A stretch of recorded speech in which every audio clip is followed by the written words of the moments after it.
नमस्कार मित्रांनो, माझ्या प्रियल मराठी स्टोरी या चॅनल मध्ये मी तुमचं पुन्हा एकदा मनापासून स्वागत करते. आजचा टॉपिक आहे घरच्यांकडून अपमान झाल्यास आपण त्यावर रिॲक्ट कसं करावं, आपलं त्यावर वागणं कसं असावं. कधी कधी घरच्यांकडून अपमान झाल्यानंतर आपल्याला खूप वाईट वाटतं. अशा वेळेस काय आणि कसं वागावे सुचत नाही. तर ह्याच टॉपिकवर आज आपण थोडी चर्चा करणार आहोत. आपलं आयुष्य म्हणजे एक नात्यांचं जाळं असतं. या नात्यांमध्ये सर्वात जवळचे सर्वात आपलेच असतात.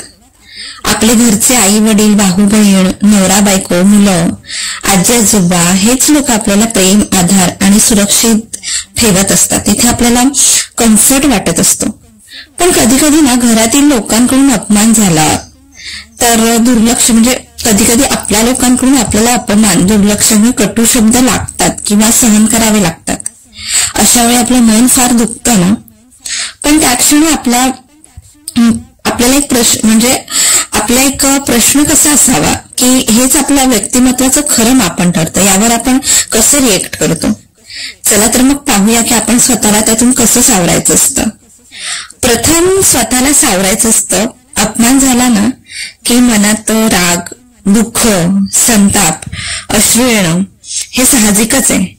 पण त्या क्षणी ना घेतलेला निर्णय अनेकदा चुकीचा ठरतो. कधी कधी रागात पटकन आपण एखादा निर्णय घेतो तो चुकीचा असतो. म्हणून पहिली गोष्ट आपण स्वतःला शांत करायचं.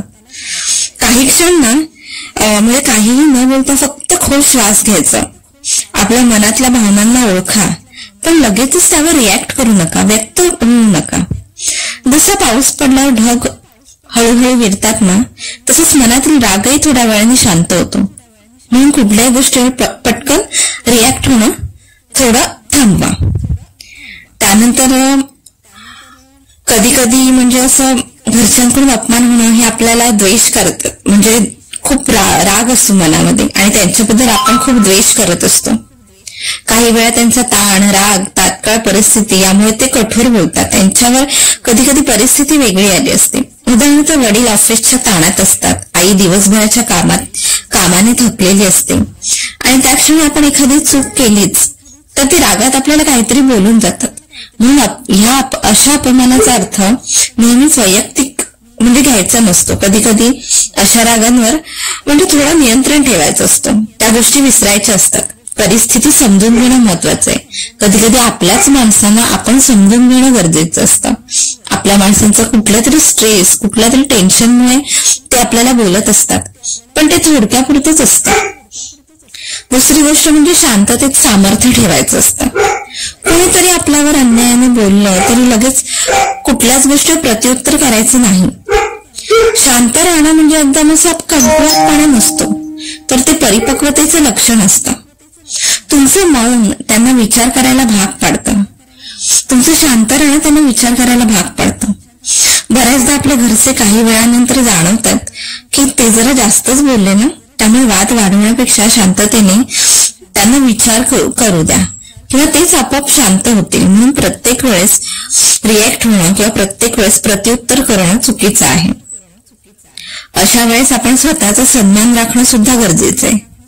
म्हणजे शांत राहणं म्हणजे स्वतःचा अपमान सहन करणं असं नाहीये.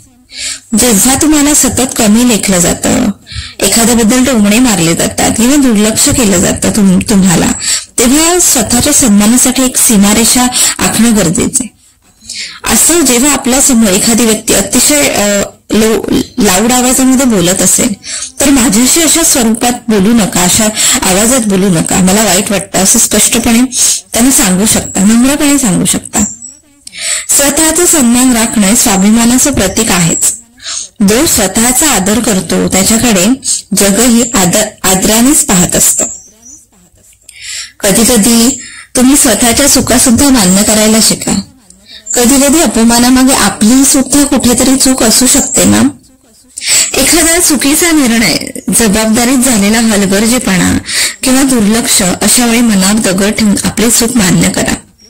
हो बाबा, माझ्याकडून चूक झाली आणि मी ती सुधारण्याचा प्रयत्न करतो किंवा करते असं बोलल्याने परिस्थिती शांत होते आणि घरच्यांचा आदरही राखला जातो आणि दोष झाकण्यापेक्षा स्वीकारणे अधिक प्रभावी ठरतात. म्हणजे आपण नेहमी दुसऱ्यांच्या दोष दाखवण्यापेक्षा स्वतः आपण कुठे चुकतोय याकडे सुद्धा लक्ष दिलं पाहिजे. दुसरी गोष्ट म्हणजे आपल्या किमतीची जाणीव ठेवा. म्हणजे कधी कधी काही लोक ना सतत इतरांना कमी दाखवतात. जर घरातील एखादी व्यक्ती तुम्हाला नेहमीच अपमानित करत असेल, तुमची किंमत शून्य ठेवत असेल, म्हणजे तुमची किंमतच म्हणजे एकदम शून्य समजत असेल, तर तुम्ही अशा वेळी तुमचं अस्तित्व राखणं गरजेचं आहे. तुमचं अस्तित्व, तुमची मेहनत, तुमचं प्रेम या गोष्टी तुमचं मूल्य ठरवत असतात. कोणी तुमचं कौतुक केलं नाही म्हणून तुम्ही कमी होत नाही, तर स्वतःवरचा आत्मविश्वास असायला हवा. अशा वेळेस आपण स्वतःला महत्व देणं जास्त गरजेचं आहे. दुसरी गोष्ट म्हणजे ना, मन मोकळं करायला शिका. अपमान मनात साठवत राहिला तर तो मनावर जखम करतो. त्यामुळे विश्वासू व्यक्तीशी बोला, एखाद्या मैत्रिणीशी बोला, घरच्या जवळच्या व्यक्तींशी बोला की बाबा मला असा असा त्रास होतोय, या माणसापासून मला त्रास होतोय, असं तुम्ही स्पष्टपणे बोलू शकता.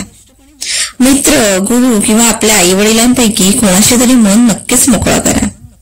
कधी कधी फक्त मन मोकळं केल्यानेही बरं वाटतं. संवाद नातं मजबूत करतं, म्हणून नात्यांमध्ये संवाद असणं गरजेचं आहे. गोष्टी मनात ठेवणं म्हणजे अजून राग, अजून तिरस्कार त्या व्यक्तीबद्दल निर्माण होतो. म्हणूनच संवाद, एखाद्याशी बोलून आपलं मन हलकं करू शकता तुम्ही. आपल्या जवळच्या मित्र मैत्रिणी, फ्रेंड सर्कलमध्ये किंवा एखाद्या चांगल्या रिलेटिव्ह मध्ये बोलून तुम्ही तुमचं मन नक्कीच मोकळं करू शकता. आणखी एक गोष्ट म्हणजे प्रत्येक गोष्टीत क्षमा करायला सुद्धा शिकायचं. क्षमा म्हणजे कुठलीही गोष्ट विसरणं नाही, तर मन शांत करणं असतं. घरच्यांकडून झालेल्या अपमानाची वेदना खरी असते, पण जर आपण तो राग मनात ठेवला तर त्याचं ओझं आपल्यालाच होतं ना, आणि तेच ओझं तुम्हालाच खातं. म्हणून काही गोष्टी विसरायला शिकायचं असतं. त्यांनी चुकीचं केलं असेल तरी त्यांना माफ करा. स्वतःच्या मनशांतीसाठी एखाद्याला माफ करायला शिका. ज्याला क्षमा करता येतं ना, या जगात ज्या व्यक्तीला क्षमा करता येतं ना, त्याचं मन सर्वात मोठं असतं, हे नेहमी लक्षात ठेवा. म्हणून क्षमा करायला शिका. दुसरी गोष्ट म्हणजे स्वतःचं जीवन स्वतःच घडवा. जर घरात नेहमीच टीका, अपमान आणि दुर्लक्ष होत असेल तर त्यावर बसून न राहता अगदी तुम्ही स्वतःला सिद्ध करायला शिका. अशा वेळी स्वतःच्या आवडीनिवडींकडे लक्ष द्या, करिअरकडे लक्ष द्या, कौशल्य, छंद अशा गोष्टींकडे लक्ष द्या. जिथे शक्य आहे तिथेच आपली किंमत दाखवा. नको त्या गोष्टींच्या मागे लागू नका. तुमचं यश, तुमचं शांत वर्तन आणि तुमचा आत्मविश्वासपूर्ण उभारी हेच तुमचं उत्तर ठरेल. एखाद्या व्यक्तीला उत्तर द्यायचंच झालं तर तुमचं यश, तुमचं शांत वर्तन, तुमचं स्वतःवरचा आत्मविश्वास हेच त्या व्यक्तीला चांगलं प्रत्युत्तर ठरतं. म्हणून एक दिवस तेच लोक तुम्हाला अभिमानाने पाहतील. म्हणून नेहमी दुसऱ्यांकडे किंवा दुसऱ्यांच्या बोलण्याकडे किती लक्ष द्यायचं आपल्यावर आहे, आणि दुसऱ्याच्या बोलण्याकडे दुर्लक्ष करून स्वतःच्या गोष्टींकडे, स्वतःकडे लक्ष द्यायला शिकायचं, स्वतःच्या यशाकडे. आणखी शेवटची गोष्ट म्हणजे आत्मविश्वास आणि संयम या दोन गोष्टी जपायला शिकलं पाहिजे. घरच्यांचा अपमान मनात टोचतो हे तर प्रत्येकालाच माहितीये. बाहेर एखादं पण बोललं तर आपण एखाद्याला पटकन प्रत्युत्तर करू शकतो, पण घरच्यांचा अपमान, घरच्यांनीच आपल्याला बोललंय एखादं तर आपल्या मनाला खूप गोष्टी लागतात. आत्मविश्वास हरवला ना तर सगळंच हरवतं. म्हणून स्वतःवरचा आत्मविश्वास भक्कम ठेवा. ज्याचं मन मजबूत असतं ना त्याला कोणीही तोडू शकत नाही. संयम ठेवा, स्वतःवर विश्वास ठेवा, आणि येणाऱ्या काळावर काही गोष्टी सोपवून द्या. कारण वेळ सर्व काही बदलतं. वेळ सगळं काही बदलतं. ज्या त्या व्यक्तीला प्रत्येक वेळेस तिथेच उत्तर दिलं पाहिजे असं नाही. थोडा वेळ जाऊ द्यायचा. वेळच प्रत्येकाला चांगलं उत्तर देतं. तर यातून आपण आणखी म्हणजे निष्कर्ष काय काढू शकतो की घरच्यांकडून होणारा अपमान हा आयुष्यातील सर्वात भावनिक आणि वेदनादायक प्रसंग असतो. खूपच एकदम मनाला जड वाटतं आपलं. कारण ज्यांच्यावर आपण प्रेम करतो त्यांच्याकडून जेव्हा कटू शब्द ऐकावे लागतात तेव्हा मन किती तुटून जातं ना. अशा वेळी स्वतःला हरवून न देता उलट आपल्यातली ताकद दाखवा हीच खरी वेळ असते. अपमानाच्या क्षणी शांत राहणं म्हणजे कमजोरी नव्हे, तर संयम असतो, परिपक्वतेचं प्रतीक असतं. जगात प्रत्येक माणूस हा वेगळा असतो. कोणी भावनिकदृष्ट्या हळवा असतं, कोणी कठोर स्वभावाचा असतो, कोणी चिडखोर स्वभावाचा असतो. घरातल्या प्रत्येक व्यक्तीचा स्वभाव हा वेगळा असतो. म्हणून त्यामुळे घरच्यांकडून बोलल्या गेलेला प्रत्येक गोष्टीचं स्वभावाचं म्हणजे प्रत्येक गोष्टीत प्रत्येकाचा स्वभाव हा वेगळा असतो आणि हे समजून घेणं आपल्याला महत्वाचं असतं. दुसरं म्हणजे स्वतःचा सन्मान कधीच गमावू नका. नम्रपणे ठामपणे आपली बाजू मांडा एखाद्या समोर. माझ्या भावना देखील महत्वाच्या आहेत हे असं तुम्ही असं वाटेल तसं बोलू नका, असं सांगायला लाजू नका. कारण ज्या घरात संवाद थांबतो तिथे नाती कमजोर होतात, पण जिथे संवाद चालू राहतो तिथे गैरसमज सुद्धा दूर होतात. म्हणून नात्यामध्ये संवाद असणं महत्वाचं आहे. जी गोष्ट खरंच मनाला एखादी पटत नसेल ना तर ती स्पष्ट एखाद्याला सांगणं गरजेचं आहे. तिसरं म्हणजे अपमान झाल्यानंतरही आपल्या स्वप्नांवर आणि ध्येयावर नेहमी लक्ष केंद्रित करा.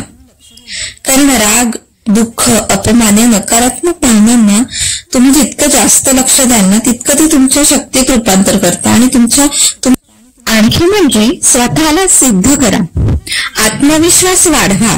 आपलं शांत, यशस्वी आणि सन्मानाने जगलेलं आयुष्य हेच त्या अपमानाचं सर्वोत्तम उत्तर ठरतं. आणि शेवटी सर्वात महत्वाचं म्हणजे क्षमा करायला शिका. पण क्षमा ही मनाला मोकळं करते. राग मनात ठेवला तर तो तुम्हालाच जाळतो, पण क्षमा केल्यावर मन शुद्ध, हलकं आणि मुक्त होतं. म्हणूनच घरच्यांकडून अपमान झाला तरी त्याला जीवनाचं शेवट समजू नका. त्यातूनच संयम, आत्मसन्मान, समजूतदारपणा, आत्मविश्वास या 4 गुणांचा जन्म होतो. जीवनातल्या प्रत्येक दुःखातून काहीतरी शिकायला मिळतं आणि त्या शिकवणींनाच आपला स्वभाव आणि व्यक्तिमत्व अधिक सुंदर बनतं. ज्याने अपमानावर संयम ठेवला ना तोच खराच विजेता असतो आयुष्याचा. तर तुम्हाला आजची माहिती कशी वाटली कमेंटमध्ये सांगायला विसरू नका मित्रांनो. आणि आवडल्यास चॅनलला लाईक, सबस्क्राईब, शेअर करा. भेटूयात नेक्स्ट व्हिडिओमध्ये अशाच एखाद्या छानशा नवीन टॉपिकवर. धन्यवाद.